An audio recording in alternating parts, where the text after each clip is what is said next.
আকাশের সবচেয়ে নিকটবর্তী জনবসতিপূর্ণ স্থান, যেখানে মানুষ মেঘের উপরে বসবাস করে। 5100 মিটারের এই চরম উচ্চতায় বাতাসের ঘনত্ব খুবই হালকা এবং এখানকার স্থানীয়রা স্বাভাবিকের চেয়েও 50% কম অক্সিজেন নিয়ে বসবাস করছে। তাদের দেহ আমাদের চেয়েও 2 গুণ বেশি রক্তকণিকা তৈরি করার জন্য বিবর্তিত হয়েছে। এই অনুর্বর জমিতে বায়ুর চাপ কম থাকায় একটি গাছও এখানে বাঁচতে পারে না। পেরুভিয়ান আন্দিজের এই শহরটি ইউরোপের সর্বোচ্চ শৃঙ্গ মন্ট ব্ল্যাঙ্কের থেকেও প্রায় 3000 মিটারের চেয়েও বেশি উঁচুতে অবস্থিত।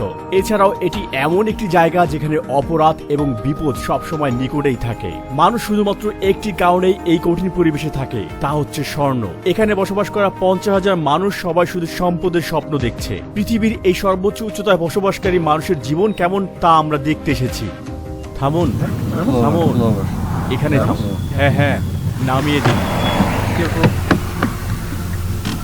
আমাকে একটি ট্যাঙ্ক দিন, অক্সিজেন ট্যাঙ্ক দিন। কষ্ট হচ্ছে। সমুদ্রপৃষ্ঠে অভ্যস্ত কোনো মানুষের জন্য একদিনে 2000 মিটার উপরে আরোহণ অসুস্থতার কারণ হতে পারে, যেখানে আমরা ইতিমধ্যে ওই উচ্চতার দ্বিগুণ আরোহণ করেছি। অবশ্যই। মাথা ব্যথা, আবছা দেখা, এছাড়াও কাশি এবং শ্বাসকষ্টের কারণও হতে পারে। দ্রুত উচ্চতায় উঠলে আপনার ফুসফুসে তরল পানিও জমতে পারে। এমতো অবস্থায় তাৎক্ষণিক সাহায্য চাওয়া অত্যন্ত গুরুত্বপূর্ণ। অধিক উচ্চতায় উচ্চমাত্রার শ্বাস প্রশ্বাসের ফলে দ্বিগুণ পানি খরচ হয়, তাই এই অবস্থায় নিজেকে হাইড্রেট রাখা খুবই গুরুত্বপূর্ণ। আপনারা নিশ্চয়ই দেখতে পাচ্ছেন এখানের উচ্চতা কত। এই পর্বতটি মেঘের সমান উঁচু। এখন আমরা মেঘের উপর দিয়ে চলে যাব। আমাদের এ নিয়ে চিন্তা করবেন না, আমরা ঠিক আছি। উচ্চতা বৃদ্ধি পাওয়ার সাথে সাথেই আমরা এটা দিয়ে শ্বাস নেব। এখানে থাকা মানুষের কিছুই হয় না, তারা এই পরিস্থিতিতে নিজেকে মানিয়ে নিয়েছে। বায়ুমণ্ডলের ঘনত্ব পাতলা হয়ে যায় এবং এখানে শ্বাস নেওয়া কঠিন হয়ে যায়, তবে আশা করি আমরা এতে অভ্যস্ত হয়ে যাব। আমরা এখন যেখানে যাচ্ছি সেটি হলো একটি খনির শহর। স্বর্ণ প্রক্রিয়াকরণের ব্যবহৃত সায়ানাইড এবং পারদের মতো মারাত্মক রাসায়নিকগুলো এখানকার মাটি এবং কৃষির জমিকে দূষিত করছে। যাত্রার পূর্বেই আমরা প্রচুর খাবার এবং বিশুদ্ধ পানি সঙ্গে নিয়েছিলাম। আমাদের জন্ম এখানে, আমাদের শরীর অভ্যস্ত হয়ে গিয়েছে। রক্তের স্বাভাবিক অক্সিজেনের মাত্রা 95 থেকে 100 হওয়া উচিত, আর এটা 80 এর কম হলে শরীরের গুরুত্বপূর্ণ অঙ্গগুলোর ক্ষতি হতে পারে। আমি অক্সিজেন গ্রহণের মাধ্যমে বর্তমানে থাকা 72%কে স্বাভাবিক করার চেষ্টা করছি, কিন্তু এটা অস্থায়ী সমাধান, কারণ প্রতি মিনিটেই আমরা উপরের দিকে যাচ্ছি। এই শহরটি মূলত মাইলের পর মাইল বজ্র দ্বারা বেষ্টিত। মনে হচ্ছে জায়গাটি তৈরি হয়েছে ময়লা এবং আবর্জনা ফেলার জন্য। এখানে পৌঁছানোর সঙ্গে সঙ্গে প্রচুর গন্ধ আমার নাকে লাগতে শুরু করলো। আমরা এখন লারিনকোনারায় এবং গাইড আমাদের জন্য অক্সিজেন ট্যাঙ্ক সেট আপ করলো। এই হোটেলটির নাম কি? সিয়েলো মানে আকাশ। প্রথমে 5 মিনিটের জন্য অক্সিজেন গ্রহণ করুন, এরপরে একটু বিরতি নিন, এরপরে আবার 5 মিনিটের জন্য অক্সিজেন গ্রহণ করুন। আপনার প্রচুর বিশ্রাম দরকার। এই উচ্চতায় শরীরকে মানিয়ে নিতে হবে, তাহলে শক্তি ফিরে পাবেন। গাড়ি থেকে নামার পর আমার চোখে ঝাপসা দেখেছিলাম। আমার মনে হচ্ছিল পড়ে যাব। এটা খুব স্বাভাবিক।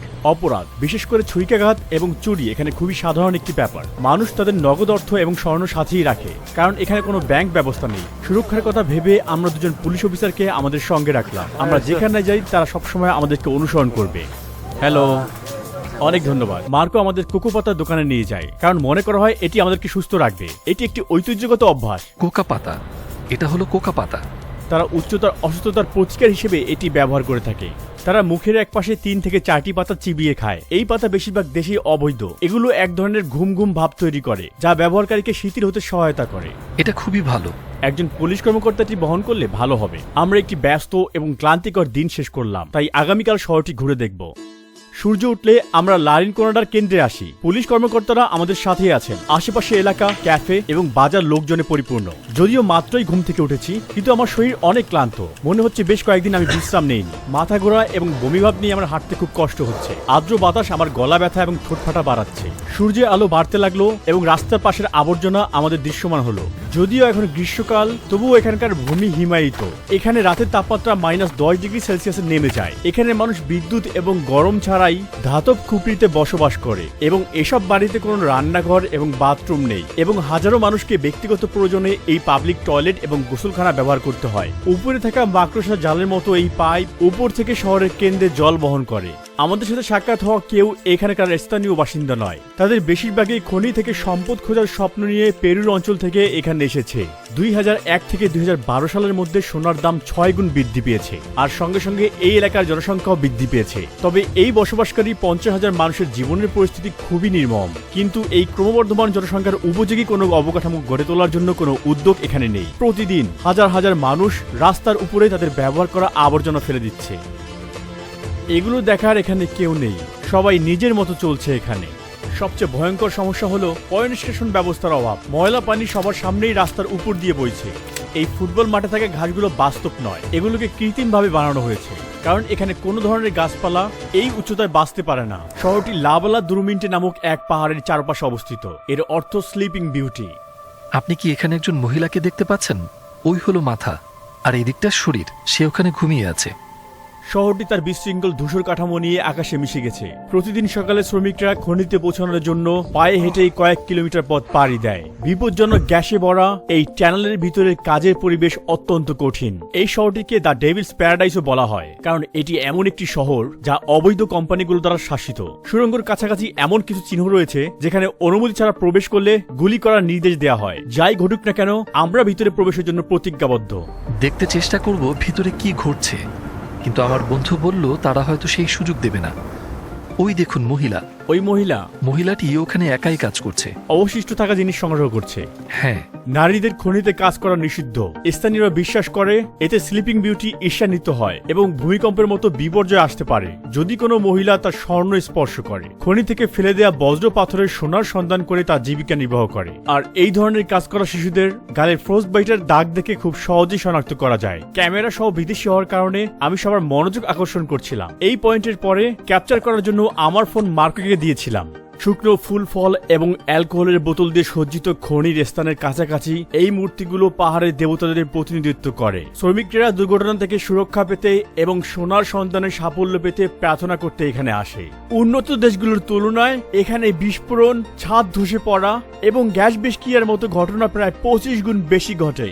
যদি একজন শ্রমিক এখানে মারা যায় তাহলে কোম্পানি ক্ষতিপূরণ হিসেবে তাকে মাত্র $600 প্রদান করে। লারিন কোনাডায় নিয়মিত বেতনের ধারণা নেই। এখানে শ্রমিকরা কাশেরো নামক একটি পুরনো এবং অবৈধ শ্রম ব্যবস্থাপনার মাধ্যমে কাজ করে। তারা পুরো মাসে বিনা বেতনে কোম্পানির জন্য আর নিজেদের জন্য একদিন কাজ করে, আর সেই দিন তারা যে স্বর্ণ খুঁজে পায় তা তাদের বেতন হিসেবে বাড়ি নিয়ে যায়। ওই দিনটি সাফল্যের উপর নির্ভর করে তারা একটি উল্লেখযোগ্য পরিমাণ উপার্জন করতে পারে, সুতরাং তাদের আয় পুরোপুরি ভাগ্যের উপর নির্ভর করে। যাই হোক, এই শ্রমিকেরা কখনো কখনো সুদর্শন পাথর পকেটে গোপন রেখে অথবা কোথাও ওই দিনটির জন্য লুকিয়ে রেখে বেতনের এই অনিশ্চয়তাকে কমিয়ে আনতে চেষ্টা করে। আমার অক্সিজেনের মাত্রা এখন 65%, যা স্বাভাবিক 95 থেকে 100% অনেক নিচে। তাই আমি খুব ঘন ঘন শ্বাস প্রশ্বাস নিচ্ছি এবং বর্তমানে আমার হৃদস্পন্দন 120-এর অনেক উপরে, অথচ এটা 80 থেকে 100 এর মধ্যে হওয়া উচিত ছিল। এই মুহূর্তে এখানের একজন স্থানীয় মানুষের অক্সিজেন মাত্রা পরীক্ষা করা হচ্ছে। তার ফলাফল আমার চেয়ে অনেক ভালো, 82% অক্সিজেন এবং 97 BPM হার্ট রেট। আমি আর দাঁড়াতে পারছি না, তাই কিছু অক্সিজেন পেতে আমি হোটেলে ফিরে যাব। ঠান্ডা থেকে মুক্তি পেতে আমাকে সবসময় এই কোটটি পরে থাকতে হচ্ছে। এখন আমরা শহরের বিপজ্জনক রাত ঘুরে বেড়াবো এবং কিছু খনি শ্রমিকদের সাথে কথা বলার জন্য কিছু সময় অপেক্ষা করব। চলুন প্রথমে এই স্বর্ণ উত্তোলনের পিছনের গল্প শুনি। 8 গ্রামের একটি স্বর্ণের রিং উৎপাদনের জন্য প্রায় 20 টন বজ্র তৈরি হয়। পাহাড়ের চূড়ায় স্বর্ণের সাথে তোলা পাথরের কারণে একটি অ্যাসিড হ্রদ তৈরি হয়েছে। এই শিলায় আয়রন সালফেট বেশি, যা পরবর্তীতে পানি এবং বাতাসের সংস্পর্শে এলে অক্সিডাইজ তৈরি হয় এবং ফলশ্রুতিতে এই গভীর লাল রং তৈরি হয়। এখানে বসবাসকারী স্থানীয় লোকেরা পারদ এবং সায়ানাইড থাকা দূষিত জল দিয়ে ফসল ফলায় এবং তাদের পশুদের বড় করে। এখানকার মানুষের গড় আয়ু মাত্র 35 বছর। এই রাসায়নিক বিষক্রিয়া হলো এর একমাত্র কারণ। এই উচ্চতায় প্রতিটি নিঃশ্বাস সমুদ্র বৃষ্টির তুলনায় প্রায় 50% কম অক্সিজেন পায়। অতএব লারিন কোনাডার একজন বাসিন্দার রক্তের ঘনত্ব একজন স্বাভাবিক মানুষের রক্তের দ্বিগুণ, যা রক্তনালীকে বাধাগ্রস্ত করে এবং মারাত্মক স্বাস্থ্য ঝুঁকির দিকে পরিচালিত করে। একটি কঠিন দিন পার করে খনি শ্রমিকেরা শহরের কেন্দ্রে ছুটে আসছে। এই শহরের মাত্র কয়েকটি রাস্তায় বিদ্যুৎ রয়েছে। সকল শ্রমিকেরা এখন এখানে। তারা বাজার করছে এবং একে অপরের সাথে কথাবার্তা বলছে। এখানে সবকিছুই বিক্রি হচ্ছে, স্ট্রিট ফুড, জামা কাপড়, ঘরের জিনিসপত্র, আপনি যা চাইবেন তাই পাবেন। এখানে বাচ্চারা গভীর রাত পর্যন্ত বাইরে খেলছে। ও মাই গড, দেখো কত সুন্দর ক্যামেরা। তার বয়স কত? 12 বছর। এখানে আশেপাশে কোথাও প্রাথমিক বা মাধ্যমিক বিদ্যালয় আছে? না। স্কুল কি অনেক বড়? অতটা বড় নয়। ওখানে উচ্চতর ডিগ্রি আছে? না, এরকম কিছু নেই। এরপর তাদেরকে পুনো বা জুলিয়াতে পড়তে যেতে হয়। যদি না যায় তাহলে কি এই শিশুরা অন্যদের মতো খনিতে কাজ শুরু করবে? হ্যাঁ, আপনি দেখতে পাচ্ছেন এখানে মানুষ টাকার সাথে স্বর্ণের বিনিময় করতে আসে। আমরা অন্য একটি এক্সচেঞ্জ অফিসে আছি। ডাকাতের হামলা থেকে বাঁচতে তারা কাউন্টারের সামনে লোহার বার বসিয়েছে। বন্ধুরা, এখন আমরা দেখব তারা কিভাবে স্বর্ণকে রূপান্তর করে। দাঁড়ান, একটু অক্সিজেন নিয়ে নেই। আপনি এখন দেখতে পাচ্ছেন একজন শ্রমিকের পুরো মাসের কষ্টের ফলাফল। এই মুহূর্তে স্বর্ণটি পারদের সাথে একত্রে রয়েছে। এই দুটি ভিন্ন ধাতুকে আলাদা করতে কিছুটা তাপ প্রয়োগ করা হবে। প্রতি গ্রাম স্বর্ণের জন্য প্রায় 2 গ্রাম পারদ বাষ্পীভূত হয় এবং বায়ুমণ্ডলে মিশে যায়। আমাকে বলবেন এই কাজের সবচেয়ে কঠিন অংশ কোনটি? স্বর্ণ পরিবহন করা। এখানে অনেক খারাপ লোক বা ডাকাত আছে, তাই এগুলো এখানে পরিবহন করা মোটেও নিরাপদ নয়। এই কারণে মানুষ এখানে আসতে ভয় পায়। তিনি লারেন কোনাডা সবচেয়ে কি পছন্দ করেন? আসলে সত্যি বলতে এখানে ভালো তেমন কিছুই নেই। আশেপাশে যা কিছু দেখছেন সবকিছুই দূষিত। এখানে মোটামুটি জাতীয় আয় থেকে বেশি। জাতীয় আয় থেকে বেশি, তাই না? এজন্যই মানুষ এখানে আসে। এখানে মাথা ব্যথা এবং ক্লান্তির মতো উপসর্গগুলো কমাতে বিভিন্ন ভেষজ দিয়ে চা বানানো হয়। আমরা এটাকে বলি অ্যামোলিয়েন্টে। কি দিয়ে বানানো এগুলো? এতে আছে পানি, আছে বিভিন্ন ভেষজ এবং সিরাপ। এটা সত্যি ভালো, একটু খেয়ে দেখুন। একটু একটু অল্প খেয়ে দেখুন। এটা অনেক কড়া, তাই এটা পান করা আমার জন্য অনেক কষ্টকর। মানে আলো নেই, তাই এখানেই থামা ভালো, নয়তো একটি বিপদ ঘটতে পারে। বেশিরভাগ শ্রমিকেরা তাদের কষ্ট অর্জিত অর্থ এই রাস্তার অ্যালকোহল এবং নাইট লাইফের জন্য ব্যয় করে। এখানকার কঠিন পরিশ্রমও হয়তো কাউকে হত্যা করতে পারে না, কিন্তু ছুরিকাঘাত এবং এইডস তাদেরকে প্রতিনিয়ত হত্যা করছে। এই রাস্তায় শ্রমিকদের জন্য বার, নাইট ক্লাব এবং আরো অনেক ভোগের সামগ্রী রয়েছে যাতে শ্রমিকেরা মগ্ন থাকেন।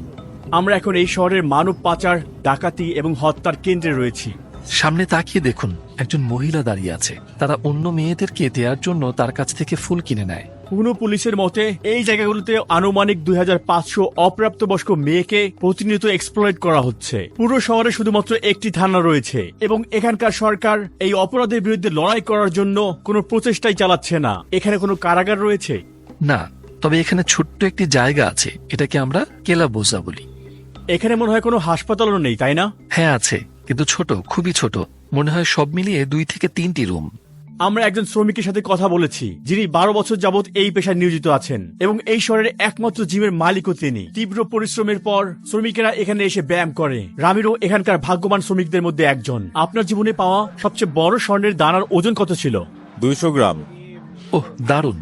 সে বলেছে একটি স্বর্ণ থেকেই সে 200 গ্রাম পেয়েছে। এটা সত্যি অনেক বড় স্বর্ণ। আপনি বিবাহিত? হ্যাঁ, আমাদের 3 সন্তান আছে, তারা বিশ্ববিদ্যালয়ে পড়ে। আপনি সন্তানদের খনিতে কাজ করার পরামর্শ দিবেন? না, কারণ এটা খুবই বিপজ্জনক। উচ্চতা আপনার শরীরকে প্রভাবিত করে? হ্যাঁ, আপনি জানেন, যদিও আমি পুনো থেকে এসেছি, আমার এই সমস্যা ছিল। পুনো সমুদ্রপৃষ্ঠ থেকে 3800 মিটার উপরে, তাই সমুদ্রপৃষ্ঠ থেকে 5000 মিটার উপরে এখানে আসাটা চ্যালেঞ্জিং হতে শুরু করে। প্রথমে হজমের সমস্যা, 3 দিনে সে কি কষ্ট! 3 দিন পর আবার বিপাক প্রক্রিয়া মানে নিতে শুরু করে। গড়ে শ্রমিকেরা এখানে কত টাকা উপার্জন করে? এটি সময় সময় পরিবর্তন হয়, কখনো কখনো এটি উপরে, নিচে, নিচে এবং আবার উপরে যায়। এখানে একজন কম বেশি প্রায় 2000 পেরুভিয়ান সোলিস একটু বেশি উপার্জন করে আর কি। খনিতে কাজ করার জন্য আপনার হাত প্রভাবিত হয়েছে।